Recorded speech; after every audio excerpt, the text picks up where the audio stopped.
Hi, my name is Teresa Quinn, and I'm a social worker with the National Ovarian Cancer Coalition.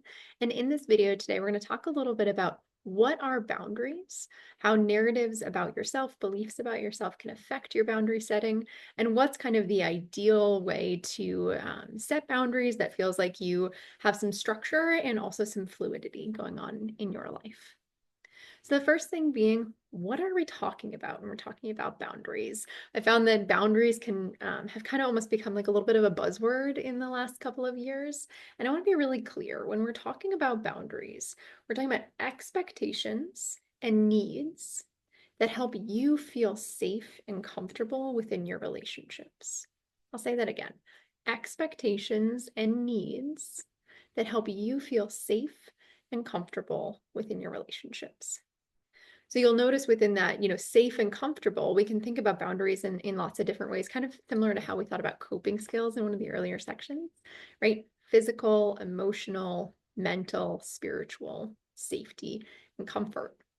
So you may need like a physical boundary, for example, is somebody saying, oh, actually, I'm not shaking hands right now. I'm going through treatment, right? That's a really good boundary. That's a physical boundary. I'm not comfortable somebody coming within my space, or I'm just not a hugger, right? Like that's a great example of setting a boundary with somebody right from the get-go, from that physical safety perspective. From an emotional safety perspective, that's where a lot of folks struggle a little bit more of how do I set boundaries with people that I really love and care for? How do I tell people I don't want you just dropping by in the middle of the day without letting me know? Or I actually need to do this on my own. I don't need you to tag along. Or I'm just not comfortable coming to your annual Christmas party, for example, right? So we're going to talk a little bit about strategies around how to set those boundaries. But I just wanted to be really clear on that's what boundaries are, setting those expectations and needs for yourself to help you feel safe and comfortable. And boundaries are also a signal to people and really like a cue to them of how they should treat you, right? It's going to affect the dynamic of your relationship as it should, because you're going to have expectations and needs that may not match with exactly somebody else's. So it's a negotiation, right? It's an ongoing conversation and dynamic, and kind of like a dance, right? That leads to deepening of relationships over time, oftentimes. So when we think about boundaries, a little kind of diagram here, forgive my drawing skills. Oftentimes we think about boundaries and we think about this person in the middle, right? Boundaries are all about saying no. They're all about being very rigid and really intense, right? It's like a literal boundary around this person. So that's oftentimes a misconception around boundaries. Another misconception is when we're talking about boundaries, if you need to like loosen your boundaries, it looks like this, right? Just no kind of like energetic boundary at all. We don't want to be that person either, right? That person says yes to everything, neglects their own self-care, or becomes really resentful and avoidant of things that they need to do for their own health and safety because there's no expectations, there's no meeting of their own needs. We really want to aim to be this third person over here, right? Somebody who has a structure to their own expectation and needs, and who knows what those are and can communicate them to other people.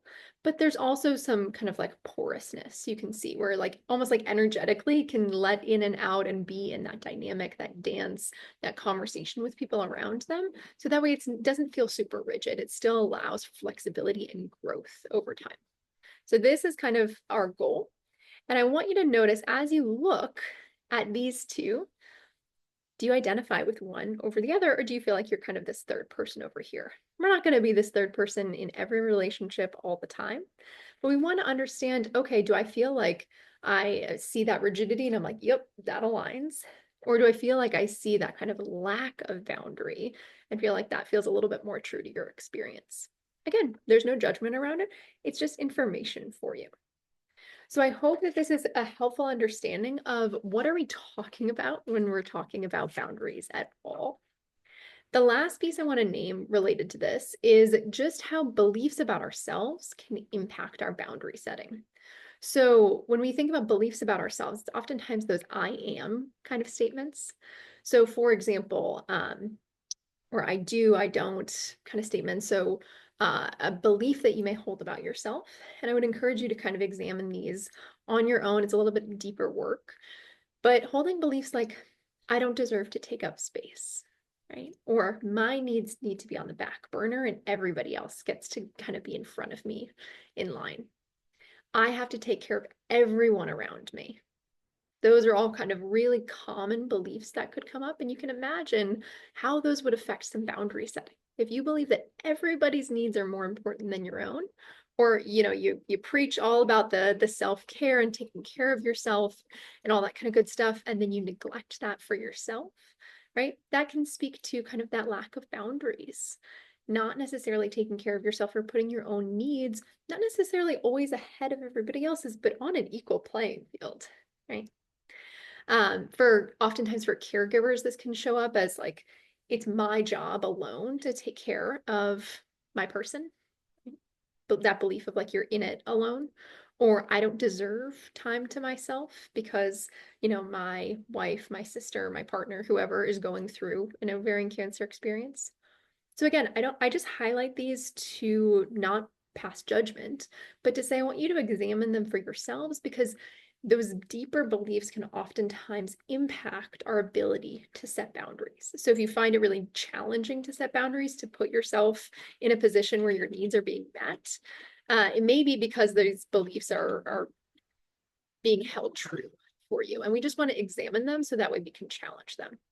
And of course, gender socialization comes into this as well. Oftentimes, women are told, you need to put everybody else first, or, caregivers are told that. And so there can be a lot of other kind of like cultural dynamics at play as well. And so I want to just kind of highlight that from a macro perspective. What we want to do, again, is not judge these, just examine them, just get curious about them, because they'll ultimately lead to greater growth.